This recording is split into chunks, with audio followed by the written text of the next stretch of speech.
ይህ አዋዜ ልዩ ነው። በፈረንጅ 1969 ጁላይ 8 እሁድ በኢትዮጵያ በ1961 ዓመተ ምህረት የሰኔ ወር የመጨረሻ እሁድ በሆንዱራስ ዋና ከተማ ቴጉቺጋልፓ የኤልሳልቫዶር የእግር ኳስ ቡድን እሁድ ጁላይ 8 ቀን ለሚጠብቀው ጨዋታ ጁላይ 7 ቅዳሜ ቴጉቺጋልፓ ገብቷል። ገጥሚያው ለ1970 የሜክሲኮ የዓለም ዋንጫ ለማለፍ ነው። አቆጣጠሩ እንደ አውሮፓውያን ነው። ለእንግዳው ቡድን የቅዳሜ ዕለት አዳሩ በሲኦል አደባባይ ለአንድ ቀን ፊልድ የመውጣት ያክል ከባድ ነበር። ሆንዱራሶች ይህን ጨዋታ ኤልሳልቫዶሮች አሸንፈው ወደ ሜክሲኮ እንዲያልፉ ጨርሶ ዝግጁ አልነበሩም። እናም ቡድኑ የተኛበትን ሆቴል ከበቡት። የሆቴል ክፍሉን በድንጋይ እያነጣጠሩ ይቀነድቡት ጀመር። የእያንዳንዱን ተጫዋች ክፍል የቆርቆሮ ጥርቃሞና የገረዊና ጋጋታ ኳኳታ በዱላ በብረት በድንጋይ እየመቱ አካባቢውን አናወጡት። ካካታው፣ ጩኸቱ፣ ስላቁ እንቅልፍ የሚነሳ ነበረ። የሆቴሉ ፊት ለፊት የቆሙ መኪኖችን እየከፈቱ እየገቡ ወይም በመስኮት እጃቸውን እያስገቡ የጥሩምባ ነፊ አድማ አስመሰሉት ግቢውን ክላክስ በክላክስ። በዛ ላይ ፉጨቱ፣ እሪታና ስድቡ ታክሎበት ሌሊቱ እንዲሁ ነጋ። ኤልሳልቫዶሮች እንቅልፍ አላዩም። የቲፎዞች ዓላማ በጣም ግልጽ ነበረ። የኤልሳልቫዶር ብሔራዊ ቡድን እንቅልፍ ባይኑ ሳይዞር እንደ ቆቅ ቁልጭ እንዳለ እንዲነጋ ነበረ። ተሳካላቸው። በበነጋታው ከሰዓት ሜዳ ላይ የዛለ በቁሞ የሚያንጎላጅና ቁጣ የሚለው የተከፋ ቡድን ወደ ሜዳ ሲገባ እንቅልፉን ልጥጥ አድርጎ በምቾትና በተድላ ወደ ሜዳ የሚገባው የሆንዱራስ ቡድን ውሃ አስጠምቶ እንዲያሸንፈው በማሰብ ነበረ። በበነጋታው የሆንዱራስ ቲፎዞች እንደጠበቁት ሆነ። ሁሉ ነገር በሰላም ተኝተው አድረው ገላቸውን አሳርፈው በተስተካከለ አካላዊና መንፈሳዊ ሁኔታ ወደ ሜዳ የገቡት ሆንዱራሶች ኤልሳልቫዶሮችን ሜዳ ውስጥ አንከራተቱ። በመጨረሻም 1-0 አሸነፉ። ይህ የቴጉቺጋልፓ ጨዋታ በቀጥታ የቴሌቪዥን ስርጭት ለኤልሳልቫዶር ይተላለፍ ነበረ። እጅብ ብለውና በተናጠል ጨዋታውን ከሚከታተሉ መካከል የ18 ዓመቷ ኤልሳልቫዶራዊት አማሊያ ቦላኖይስ አንዷ ነበረች። ቦላኒዮስ በሳሎን ቤታቸው ሶፋ ላይ ተቀምጣ ነበረ የምትመለከተው። ሌሊቱን ያለ እንቅልፍ ያነጋው የሀገሯ ቡድን በጀግንነት ሲፋለም ቆይቶ ጨዋታው 0-0 ሊያልቅ የመጨረሻዋ ደቂቃ ላይ የሆንዱራሱ አጥቂ ሮቤርቶ ካርዶና ወደ ጎል ጥሶ ገብቶ ሲመታ ኤሌክትሪክ ያዛት ያክል ነዘራት። ኳሷ መረቡን የነካች መሆኑ ገባች። ስታዲየሙ የጨረቃን አቧራ ሊያስነሳ በሚችል ሁካታና ደስታ ተሞላ። ኤልሳልቫዶሮች አንገታቸውን ደፉ፣ ዐይኖቻቸውን መሬት ላይ ሰኮ። ሆንዱራሶች ምድር አልበቃቸው አለ። 7ኛው ሰማይ ላይ ነበሩ። የ18 ዓመቷ ሳዱላ አሜሊያ ቦላኖይስ ከመቀመጫዋ ተነሳች። የአባቷ ሽጉጥ እንደተቀመጠበት ወደምታውቀው መሳቢያ ሄደች። ሳበች። ሽጉጡን አወጣች። እንደተቀባበለ ነበረ። ልቧ ላይ ደግና ምላጩን ሳበችው። ቀንበጧ የሳልቫዶር ወጣት የራሷ ደም ላይ በጀርባዋ ዥዋ ብላ ወደቀች። ጸጉሯ ወለሉ ላይ ተነሰነሰ። ሞተች። በበነጋታው የአገሪቱ ጋዜጣ ኤል ናሲዮናል አሜሊያ ቦላኖይስ አባት አገሯ ሲንበረከክ ማየት አቃታት ሲል በትልቁ በርዕሱ አሰፈረ። ቀብሯ በበነጋታው ታላቅ ብሔራዊ በዓል ሆነ። ከርዕሰ ከተማ ሳን ሳልቫዶር የቀረሰው ያለ አይመስልም ነበረ። በቀጥታ በቴሌቪዥን እየተላለፈ ቀብር። አስከሬኗ ከተከተተበት ሳጥኗ ፊት ለፊት የአገሪቱ የጦር ኃይል የክብር ጦር በጥልቅ ወታደራዊ የሐዘን ማርሽ ይመራል። የአገሪቱ ፕሬዝደንትና ሚኒስትሮቻቸው የኤልሳልቫዶርን ሰንደቅ ዓላማ ከለበሰው የሬሳ ሳጥኗ ኋላ እጃቸውን ወደ ኋላ አጣምረው ይከተላሉ። ከመሪዎቹ ለጥቆ ከፖለቲከኞቹ ኋላ በቴጉቺ ጋልፓ የተሰደበው የተሳቀበትና የተተፋበት 11ዱ የብሔራዊ ቡድኑ ተጫዋቾች ለዕለቱ ለሷ ቀብር እንዲደርሱ በቻርተር አውሮፕላን በረው እንደመጡ ከአየር ማረፊያ በቀጥታ ቀብሯ ላይ ለመገኘት ሁሉም ነበሩ። ወጣቷ ቦላኒዮስ በዚህ መልኩ አፈር ለበሰች። አንድ ሳምንት አለፈ። የመልሱ ጨዋታ በሳን ሳልቫዶር ፍሎር ብላንካ ስታዲየም ነበር የሚካሄደው። ተላላዎቹ የሆንዱራስ ተጫዋቾች ሆን ተብሎ በተደረገ ለዛ የሌለው ቀልድ ጠላት ፈንጂ ቀብሮና መትረየስ ደግኖ የሚጠብቅበት አላዞር አላስሮጥ የሚል ሸጥ ውስጥ እንደ በግ የተነዱ ያክል የሚቆጠር ነበረ። ሳን ሳልቫዶር ለመልስ ጨዋታ መጡ። ሆንዱራሶች ያረፉበት ሆቴል መስኮቶች በሙሉ አንድ በአንድ ተሰበሩ።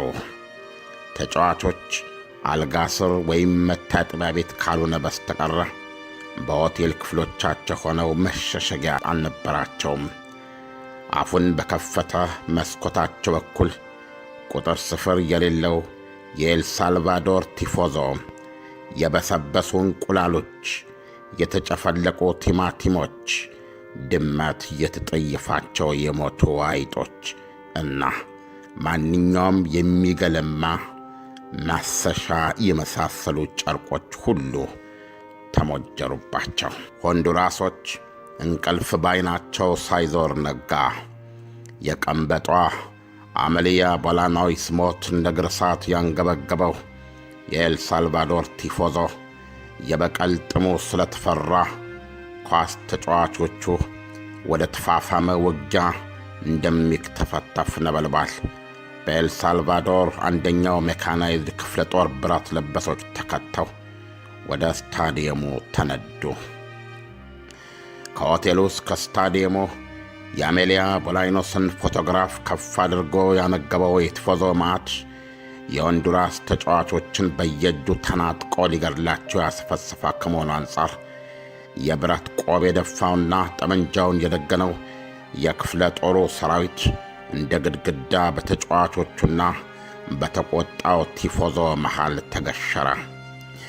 ሆንዱራሶች ስታዲየም በነፍስ ደረሱ። የስታዲየሙን ዙሪያ አሁንም ጦር ሰራዊት ከቧል። ከውስጥ ሜዳው ግን በአንድ ጥይት 2 እና 3 አነባብረው የሚጥሉ ቀይ መለዮ የደፉ ስፔሻል ፎርሶች ያፈረ ሰው ይመስል አንገታቸውን ወደ መሬት ደፍተው መሳሪያዎቻቸውን በሁለት እጃቸው ጨብጠው አቋቋማቸውን አሳምረው ቆመዋል። በነፍስ ወከፍ የታጠቁት ከፊል መትረየስ ጠመንጃ ነው። ከነመለያቸው ከነትጥቃቸውና እሳት ከሚተፋ ዓይናቸው ጋር ቲፎዞ ሰጋቸው እንጂ ወደ ሜዳ ገብቶ ገነጣጥሎ እያንዳንዱን ተጫዋች እንደ ዶሮ ቢበልት ፈቃደኛ ነበረ። ይሁንና የልዩ ኮማንዶ ኃይሉ ጥይት ለማርከፍከፍ ዝግጁ መሆን ሸመቀቀው። የሆንዱራስ የእግር ኳስ ቡድን ራሱን ጦር ሜዳ መሃል በዚህ መልኩ አገኘው። ጨዋታው ሊጀመር የሆንዱራስ ብሔራዊ መዝሙር ሲዘመር ከስታዲየሙ ሞልቶ የተደራረበው ቲፎዞ የስላቅ ሆታና ፉጨቱን ለቀቀው፣ መዝሙሩን ዋጠው። ራሳቸው ሜዳው መሃል የቆሙት የሆንዱራስ ተጫዋቾች አጠገባቸው የቆመው የማርሽ ባንድ የሚያሰማው ሙዚቃ ጨርሶ ሊሰማቸው አልቻለም። የሆንዱራስ መዝሙር አልተዘመረም። መዝሙሩን ተከትሎ ምንም እንኳ ለማንም ባይሰማም ሽቅብ ሰንደቅ ዓላማው ላይ መውጣት የነበረበት የሆንዱራስ ባንዲራ እዛው ተጫዋቾቹ ፊት በስታዲየሙ ቲፎዞዎች አቃጥለውት ነበረ።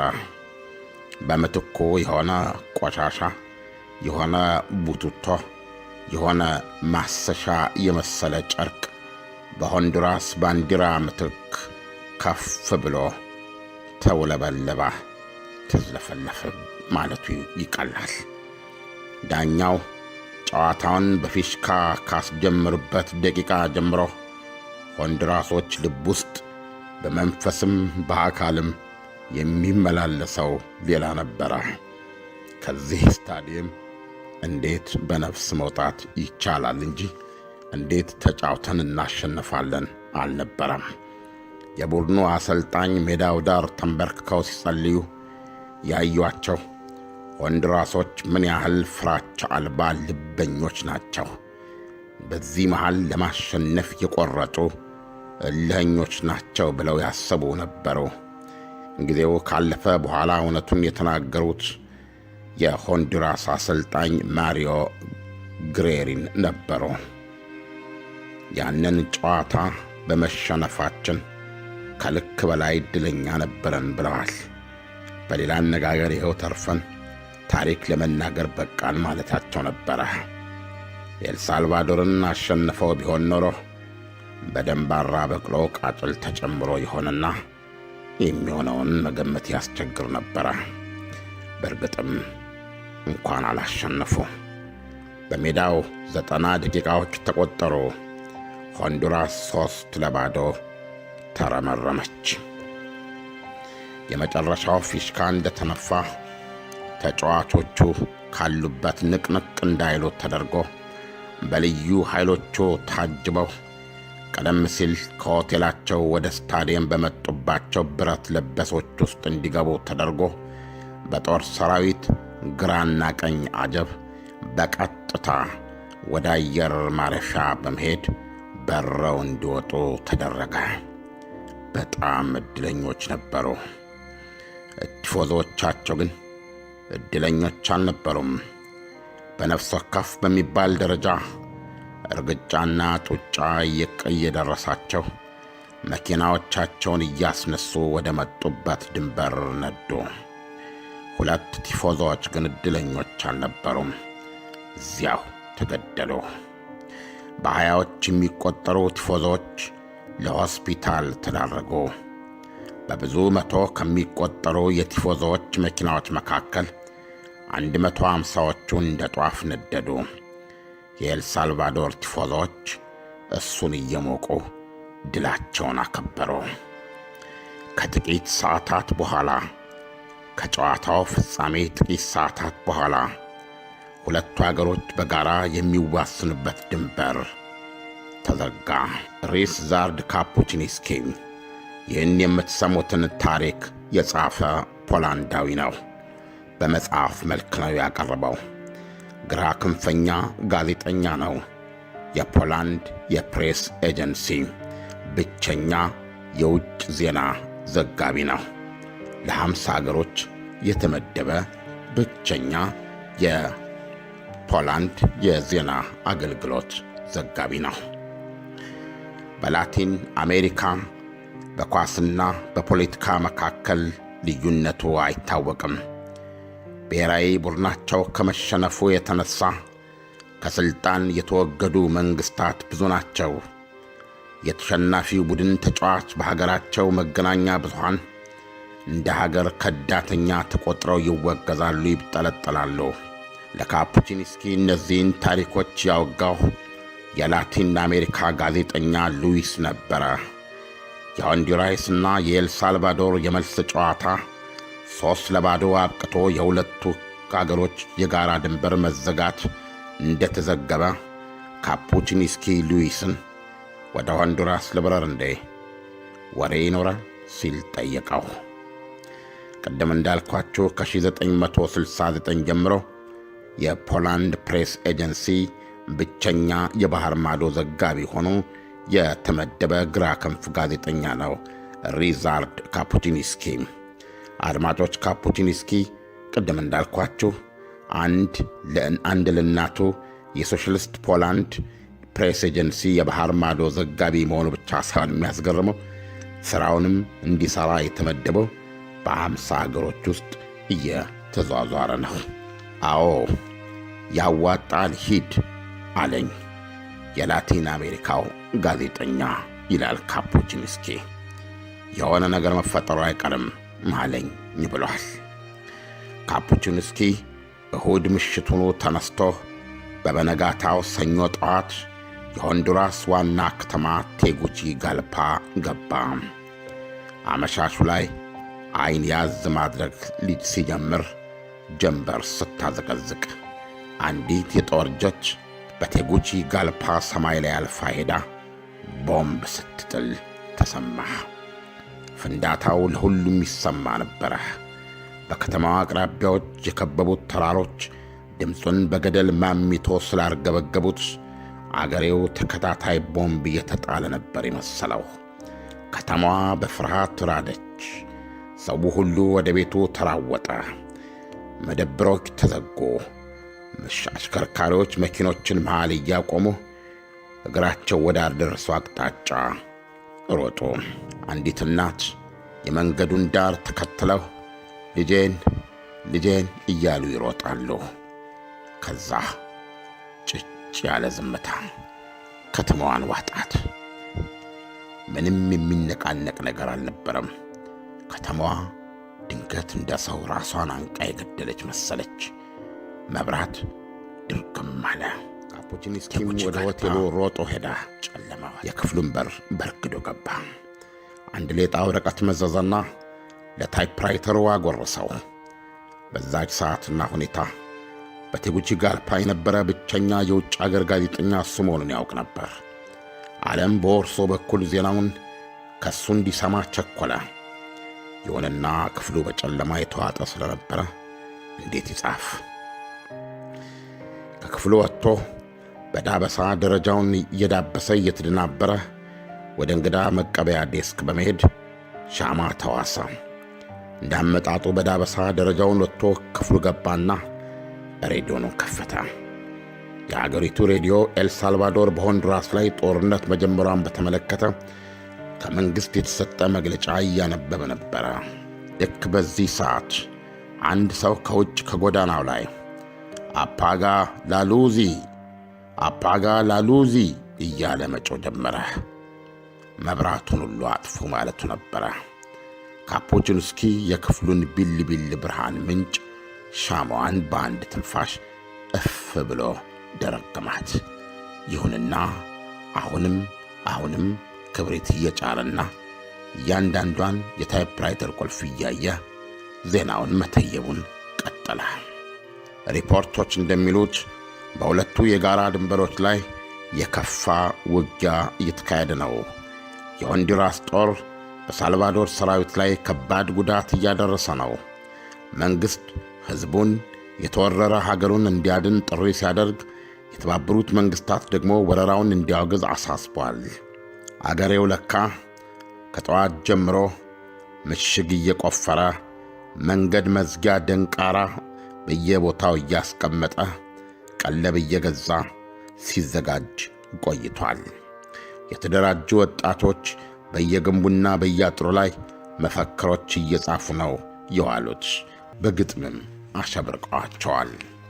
ሞኝ ሰው ይጭነቀው፣ ሆንዱራስን የሚያሸንፍ ከቶ ማን ነው?